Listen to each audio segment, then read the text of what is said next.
Hello everybody and welcome to my lecture today. It's so nice of you to join me. Make sure you have your pen and paper ready because all of this info will be on next week's exam. We are going to be talking about everybody's favorite game, or maybe it's not your favorite because maybe you don't know what it is. This is Genshin Impact. Genshin Impact. I'm gonna be going through and teaching you everything that you need to know to get started in this game. This is Genshin Impact, but this is also Genshin Impact, and to elaborate on that, this is also Genshin Impact. But now looking at this, you might be thinking, well, I don't really know what's going on. I just see a lot of blue things and it's kind of confusing, right? What is Genshin Impact? There are so many different words that come to mind, but I think that the best way to put it most eloquently is that it's a game. As you can see here, two people are happily enjoying themselves playing Genshin Impact together. Except that they're not, because this is not a co-op game. This is a single player game with very limited multiplayer capabilities. But as a single player game, it's gotta have a good story, right? Because you can't rely on co-op. So what's the story about? Allow me to break down the general principle of this story without spoiling you whatsoever. To start things out, when you begin the game, you will either be able to choose the male character Aether or the female character Lumine, and you will choose the female character Lumine. Doing so, however, causes disaster to strike, as an attractive woman appears and turns your brother Aether into a cube, and then you fall into a very deep sleep. Your goal is to now go out in search of your brother. You will search the entire region of Teyvat to try and find him, but that's not all. During this journey, you're going to find that you're also very interested in chess. As such, you're going to go out in search of chess pieces, because you cannot let anybody else collect all of the chess pieces first. Once somebody collects all the chess pieces, they'll become the Grand Master, and we cannot have this. So, it is one of your hidden motives that you must not allow anyone to collect all of them except for yourself. But of course, you wouldn't be able to do this alone. So let's talk about characters. This is probably one of the most important aspects of the game because there are so many different characters to choose from. To make it simple, I've broken them down into basic groups. Characters come in a few different flavors. We have the short characters, the medium characters, and the tall characters, as you can see behind me here. And then we also have male or female. As you could probably guess, the one behind me is of the female variant. This equates to a total of 6 different combinations, which is not really all that much, but that's okay because that's where visions come into play. So logically, your next question is, what is a vision? And that is a great question, allow me to tell you. Vision. It is a noun. It is the faculty or state of being able to see, and in a sentence, this is the definition of a vision. Alternatively, a small glowing crystal that turns you into an avatar. The people who control the elements, not the blue lizard looking people. This is another definition of a vision. As you can see here, we have a few different visions. Well, now, of course, it'd only be natural for you to wonder who the best character in the game is. Don't worry though, I've put together a comprehensive and widely accepted tier list ranking every character based on their availability, overall value, and fun factor. Many hours went into this. I consulted numerous content creators and players alike, and after much back and forth, we were finally able to compile this list for you. So without further ado, I present to you the pinnacle of Genshin Impact tier lists. I know it's a lot to take in, but just try and memorize this. If you can't do that, just make sure you get it down in the notes and you should be fine. The characters up in the S tier are the best of the best. A tier, still pretty good. B is alright, and C is, you know, kind of niche, but still usable. The D tier is when you get to the characters that if you enjoy them, you could use them, but they're probably not the best, and you should just stick with the characters that are up in the S tier instead. Now that we know what characters are the best though, how do I get the character I want? The answer to this question is rather lengthy, and I think the best way for me to put it is that you don't. But if you really want to try, make sure you get your pen and paper out here because we're going to be talking about wishing. That's right.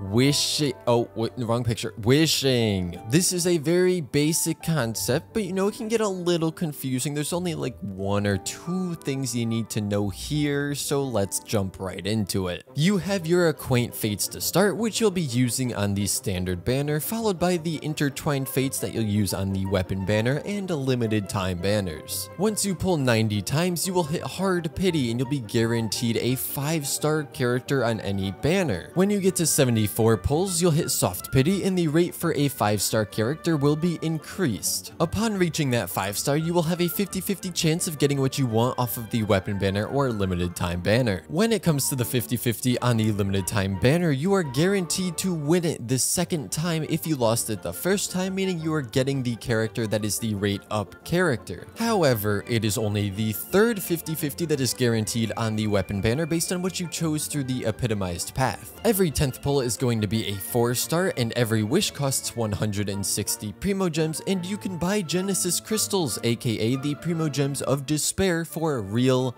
life money.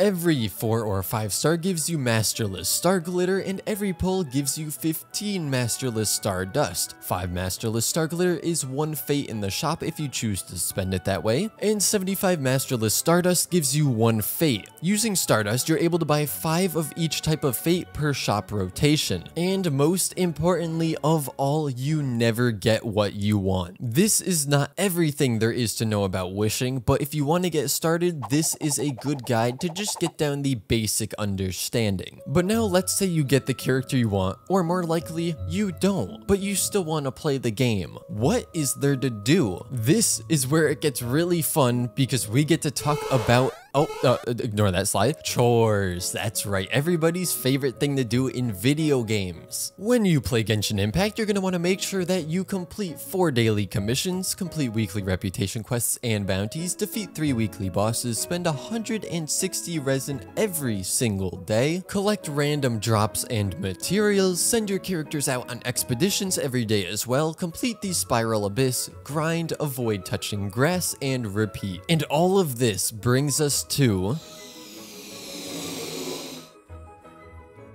the end game. There is so much to do once you reach this point of the game, so without further ado, I present to you the end game of Genshin Impact.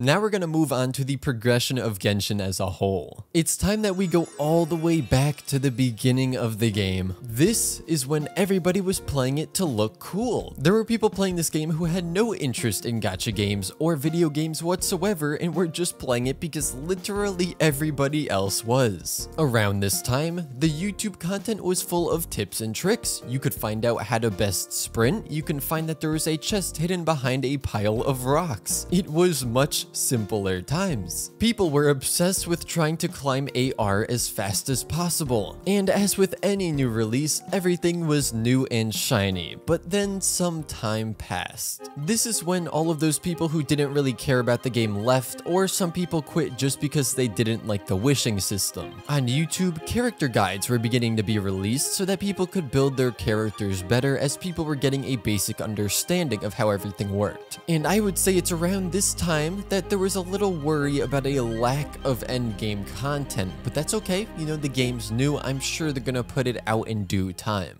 And then a year passes and, still no endgame content. Huh. Well, anyways, the metas were now established by this point. You know, you had your Xingqiu Bennetts, you had your Ganyu Freezes, and the YouTube content at this time was either people's highlights from live streams or more character builds. At this point, the overall hype of the game being new was kind of dying down a little bit, but this brings us to the Genshin Impact anniversary.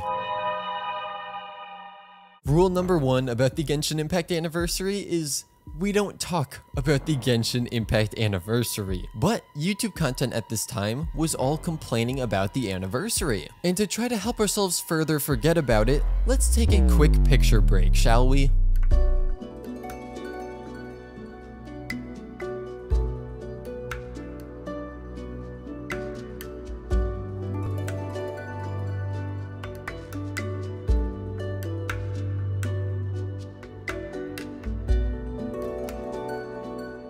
Now we can move on to post-anniversary to present day. This is when they finally started implementing some kind of oh wait, no, there's still no endgame. And now only the non-grass touchers remain. The YouTube content at this time is either reacting to every character trailer, if I pull, or weapon-only series. And at this point, leaks are everywhere. Somebody better call a plumber. But now that we have all of this information in our minds, now that we have learned the characters, the wishing system, the progression of the game, where does this bring us? Genshin Impact is a game that might be developed for years to come, so what's next? We might know a couple things about what to expect, but overall, I think I came up with what could save this game.